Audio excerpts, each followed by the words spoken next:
Okay, this is going to be different because I'm going to record this sermon myself right here in the office. I wasn't satisfied with the video quality at all. And we've got to do something to keep the continuity of our Advent series moving forward. So this is my attempt to do so. So far we've established that prophecy is God's territory. It's His agenda. He is the one who can tell us our future. Thus, we need to trust Him and to obey whatever it is He tells us to do. We've also seen that He is so zealous about His protection of the future that He makes sure that no one else can tell you what it is. And He makes psychics, seers, soothsayers, you name it. He makes them all look really stupid, so that He can be the one alone who can tell us the future. And so this particular Sunday we decided to deal with the topic of quote unquote unfulfilled prophecies of the Bible. The Bible has been accused of being a prophetic book that is in error. And we need to talk about that, because if God cannot be 100% accurate, then what good is it? You've got to have 100% accuracy if you're going to base your life and the future of your life on God, and that His predictions are true. And so I'm just going to fly through this. This is going to be as impromptu as you can get. But basically, this is how it all came down. I decided to type unfulfilled biblical prophecies into Google search, and I came up with a Rational Wicca. Was the top choice. And Rational Wicca is just one of the largest skeptical ration-based content providers on the internet. They're based out of Albuquerque, New Mexico. And their number 1 and 2 unfulfilled prophecies for the Bible were the destruction of Tyre and the destruction of Egypt. And so they picked the agenda that we were going to go with. The argument against the destruction of Tyre was pretty simple, straightforward, is that according to Ezekiel, what was predicted in chapters 26, 7 through 14 didn't happen. The complete destruction of Tyre that was predicted by Ezekiel, Nebuchadnezzar did not pull it off. He was there for 13 years. Here's the accusation by Rational Wiki, and I'll read it. Quote, in this block of text, that is Ezekiel 26, 7 through 14, God states quite blatantly that Nebuchadnezzar would sack and destroy completely the city of Tyre. However, the events given in this passage never did come to pass. After a 13-year siege, Nebuchadnezzar withdrew his forces, despite being conquered and razed and torn down by Alexander the Great. 240 years later, Tyre still exists. So the challenge is simple. It makes 2 points. 1, Nebuchadnezzar never destroyed all of the city of Tyre. And 2, Tyre still exists today. Well, one of the things whenever you interpret a passage of Scripture, you always need to consider the context, because context is king. And if we just go back a few verses in Ezekiel 26, we notice that in verse 3 and following, it says, I am against you, O Tyre. I will bring many nations against you, like the sea casting up its waves. They, plural, third person, plural, they will destroy. And then he goes a little bit further. He says, I am going to bring against Tyre Nebuchadnezzar. He will ravage. He will set up siege works. He will direct his blows. He will kill. He did all of those things. And then the language of Ezekiel goes to the third person plural. They will plunder. They will break down your walls and demolish and throw your stones and timbers and rubbles into the sea. And Rational Wicca is very accurate in saying the plundering, the breaking down your walls and demolishing and throwing your stones and timbers and rubble into the sea, no, that he did not do. He did everything that was described with the third person singular, he. But the they points back to the many nations. Very clear in the context. And the they, the many nations, one of which was Alexander the Great, did come and did do these things. It just happened 246 years after Nebuchadnezzar was there. And so we can see right there that when you take a passage out of context, your argument isn't going to work against it. What Ezekiel said would happen, did happen. But then the next question is, well, doesn't Tyre still exist today? I mean, you can go on a Google search, and Google Earth will show you the city of Tyre. So what's the deal with Tyre's not supposed to exist anymore? Well, we need to look at kind of a timeline of Tyre just real quick. The timeline of Tyre is that Tyre as a city was founded somewhere around 3000 BC. I mean, Egypt is just beginning to use hieroglyphics and organizing themselves as a nation. Some say they were organized a bit before that, but we have a written record from 3000 BC. That's when Tyre was founded as a city. Now, to understand this and put this in context of the Bible, this is 1,000 years before Abraham.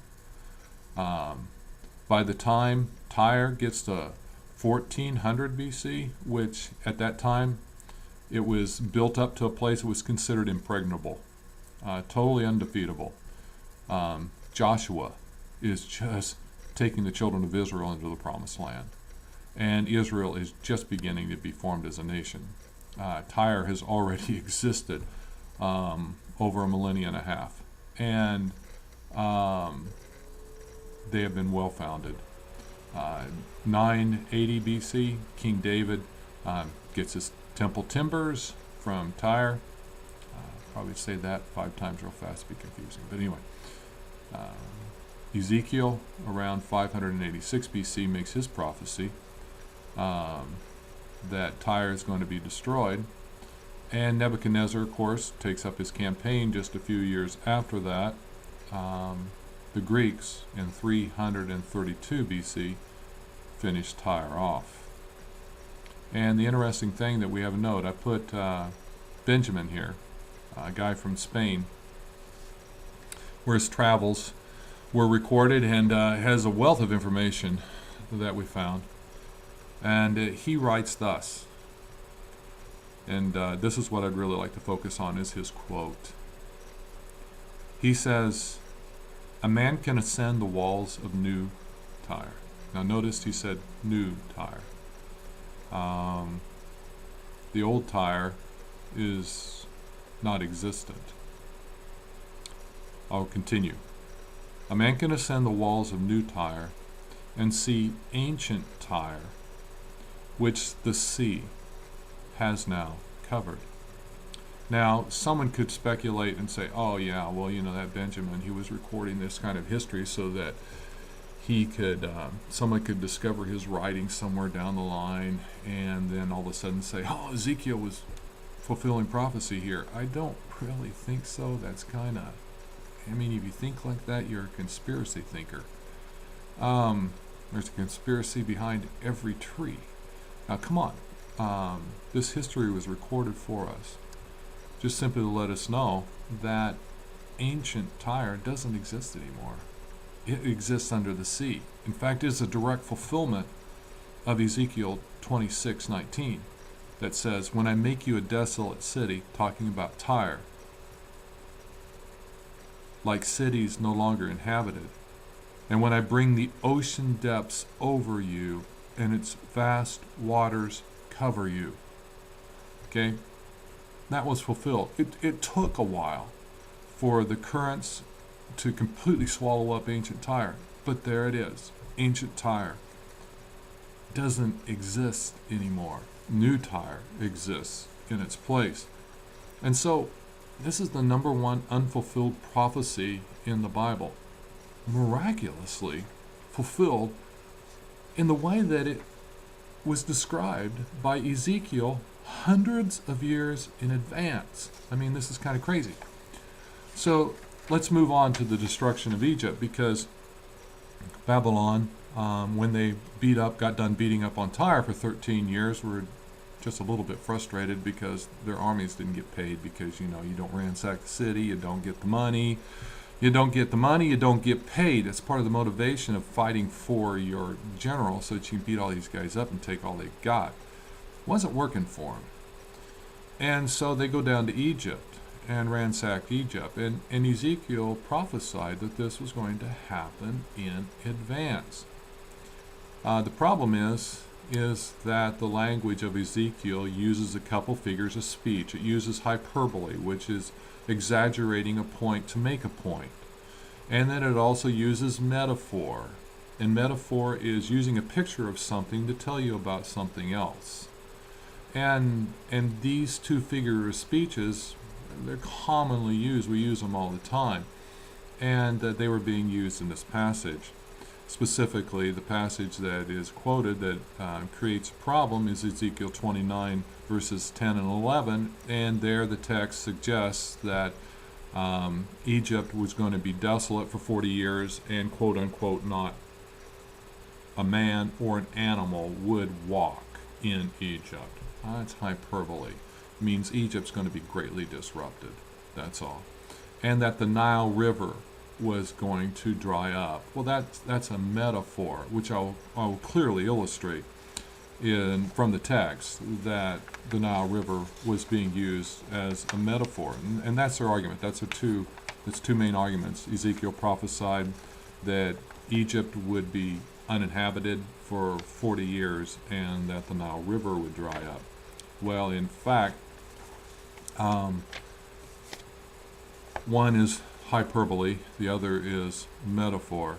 I'm going to go to the metaphor side of things. In Ezekiel 29:3, Ezekiel says, I am against you, Pharaoh, king of Egypt, the great monster lying in the midst of the waterways.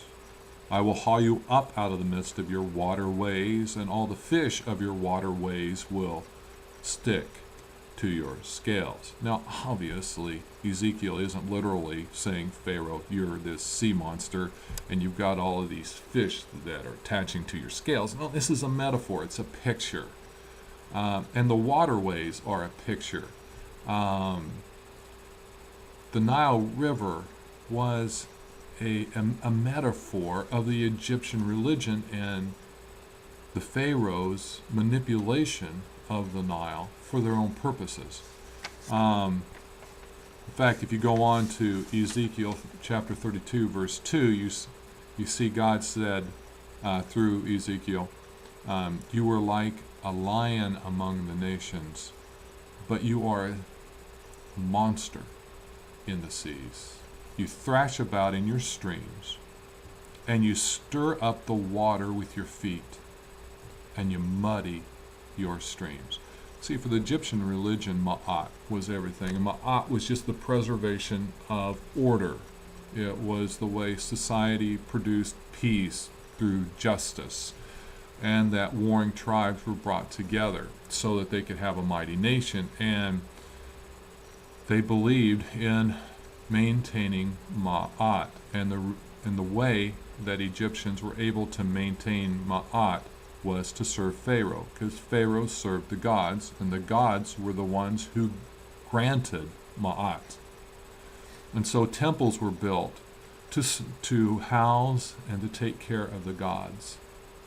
And those temples were built up and down the Nile. And Pharaoh was able to parade up and down the Nile. In fact, the people believed that they didn't serve Pharaoh, the Nile would not rise. And if the Nile didn't rise, the nutrients from Upper Egypt would not be supplied and poured out. New soil poured out. The land irrigated, so that literally they could just throw the seed out there, whatever they were planting, have their animals tromp across those field beds, and they'd have a crop. They could grow anything in that region. And it's kind of crazy. And so the Nile became very central to their religion because it was as steady and as regular as the seasons of the year. It just, as the sun coming up and setting, it was just part of a rhythm of life. And Ezekiel prophesied that Pharaoh would be pulled out of that waterway, the Nile, and the riverways would dry up. Now that to me is a perfect metaphor that Pharaoh was going to be drug out of his religion, and that the religion would dry up. It makes perfect sense to me. Well, let me introduce to you a papyrus that was found in the Elephantine community, which is upper Nile. And it is dated back to 407 BC, which would be after Ezekiel about 150 years. And it simply says this: and when Cambyses was the son of Cyrus, entered Egypt. Cambyses, the son of Cyrus was the Persian, the leader of the Medes and Persians, who destroyed Nebuchadnezzar's Babylon and defeated Babylon as a nation, although it wasn't Nebuchadnezzar, but it was his ancestry. It was his son that later came after destroying Babylon to begin to take over the territories that Babylon would influence. And so as the son of Cyrus, the guy who destroys the Babylonians, which was 40 years after the Babylonians had looted Egypt to pay his soldiers. When Cambyses entered Egypt, he found this temple built. In other words, this Jewish temple. It was an Egyptian temple. The Jews had experienced Nebuchadnezzar of Babylon earlier on, and they were running for their life. They exited Jerusalem, and they decided to run down to Egypt, run south. And they went as far south as they could go in the Elephantine community, and then there built a temple, a Jewish temple for themselves. While their temple wasn't destroyed. Notice what the Jews in the Elephantine community said in 407 BC. While the temples of the gods of Egypt were all pulled down. No damage had been done to this temple by anyone. So, as you can see, that by the time the Persians show up, there is a historical record here that all the temples of Egypt had been destroyed. Well, who destroyed them? Well, it seems that Nebuchadnezzar came down on a raiding party to get his troops paid off, and then took slaves and wealth and everything back to Babylon, to build up Babylon. And he wasn't really all that terrible concerned about the condition that he left Egypt in. He was concerned about his beloved Babylon, and so he took everything back there. Now, wow, when you consider the other parts of Ezekiel, it said this, Ezekiel 29:13, for this is what the sovereign Lord says, at the end of 40 years I will gather Egypt from the peoples where they were scattered. We know that when Babylon came through and cleaned out a country, they took everything. They took the money, they took the wealth, they took all of the leaders, anybody who was educated. Daniel, that's how he got to Babylon. Ezekiel, the guy who's making the prophecies, he's in Babylon. He's there because Nebuchadnezzar raided his country and pulled him out of his country. I mean, he's making the prophecy, and this is what they would have done in Egypt as well. 40 years later, Babylon falls. Ezekiel prophesied that. The Egyptians are able then to go back. And the Egyptians that fled Egypt and went to all parts unknown would have felt free to come back as well. Prophecy fulfilled. Here's also an interesting thing. Ezekiel prophesied in chapter 30, verse 13, that no longer would there be a prince in Egypt. Now this seems totally fantastic. Because the pharaohs, the dynasties of pharaohs go all the way back to 3000 BC, and some believe even maybe a few millennia before that. And yet, Hophra, the pharaoh that is being prophesied to by Ezekiel, dies in a civil war, civil unrest. He's one of the first pharaohs that isn't entombed. And that when Cambyses, the son of Cyrus, comes down, he kills the last Egyptian pharaoh. Now, here's the crazy thing. There was never an Egyptian pharaoh after that. Not one. The Persians ruled. After the Persians ruled, Alexander the Great came down, and he conquered. Alexander the Great was declared pharaoh. It was kind of it was a political maneuvering or something, who knows? Or maybe it was his vanity, but he was declared pharaoh. Well, he's not Egyptian. I mean, he's Greek. Alexander the Great. I mean, come on. But then the Ptolemies ruled after him, and Cleopatra was the last of the Ptolemies, and they used the Egyptian religion to gain favor with the people and to build their empire. Well, that empire fell with Cleopatra when she committed suicide. And Mark Antony, poor guy, fell in love with the wrong woman, was destroyed by Octavian. And Octavian was Caesar Augustus, who pronounced this census that all the world should be taxed and that everyone should go back to their hometown. Mary and Joseph go back to their hometown to have Jesus. I mean, this is all of this stuff. The Egyptian religion died 30 years or so before Christ was born. All of this predicted almost 600 years prior to that. You know how we know about the Egyptian religion today? It's because of Egyptology. Egyptologists are the people that have uncovered temple after temple after temple after temple, and all these towns built around these temples. In fact, they're discovering pyramids. There have been over 80 pyramids discovered. There have been over 100 temple, and the temple complexes discovered, all buried under sand. In fact, put in a Google search, lost pyramids. Now, how do you lose a pyramid? But just Google it. Lost pyramid. It seems through Google Earth, people are speculating that there might be some pyramids out there that rival the size of the ones in Giza that are still to be discovered. And Ezekiel prophesied that this Egyptian religion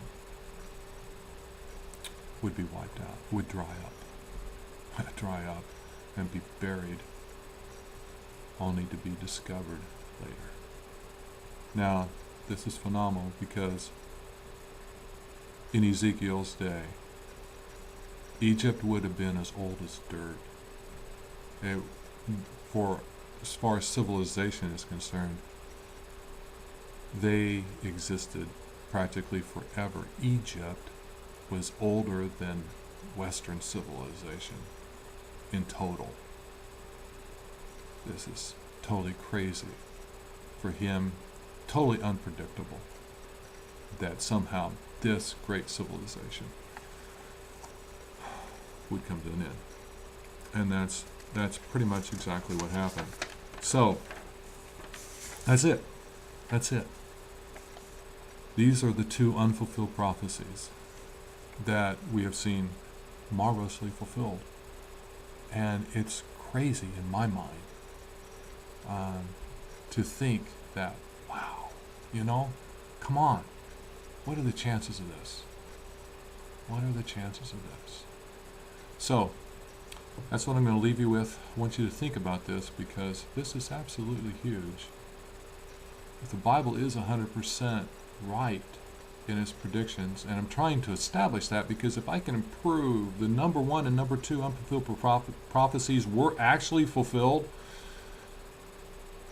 maybe 3 to the end of their list can be explained as well pretty easy. And we can trust God and obey Him because He knows our future. The one reason I think we don't like prophecy, it's pretty simple. Most prophecy deals with judgment. And these two prophecies in particular, both of them, were about judgment. We all face a judgment. A heaven or hell will be the result of that judgment.